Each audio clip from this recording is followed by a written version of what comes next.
ভারতের প্রথম মহিলাদের জন্য মিলিটারি স্কুল কোন রাজ্যে খোলা হয়েছে?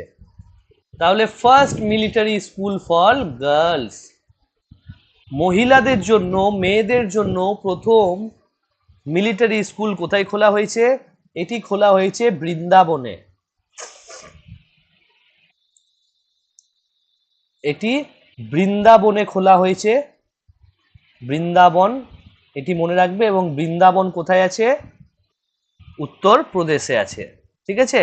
এবং এটি প্রথম অল গার্লস সৈনিক স্কুল, মানে পুরো যে ক্যাম্পাসে শুধু মেয়েদের জন্য। ঠিক আছে। মানে টিচার থেকে নিয়ে যত যা প্রশিক্ষক এবং ট্রেনিং যারা দেবে সব কিছুই মহিলা। অল গার্লস সৈনিক স্কুল। এবং এই যে স্কুলটা, এর নামটা কি রাখা হয়েছে? এর নাম রাখা হয়েছে সম্বিত গুরুকুলম গার্লস সৈনিক স্কুল। লিখে দিচ্ছি, সম্বিত গুরুকুলম, সম্বিত গুরুকুলম গার্লস সৈনিক স্কুল।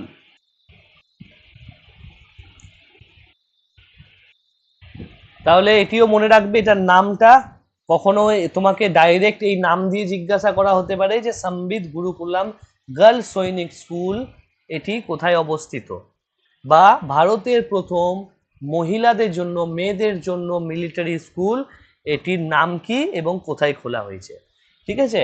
এবং আমাদের যে ভারত সরকারের টার্গেট আছে একটা, ইন্ডিয়ান গভর্নমেন্ট একটা টার্গেট করেছে যে 100টি সৈনিক স্কুল খুলবে। 100টা সৈনিক স্কুল খুলবে, যার মধ্যে প্রথম মহিলাদের জন্য খোলা হয়েছে উত্তরপ্রদেশের বৃন্দাবনে। এটা নোট ডাউন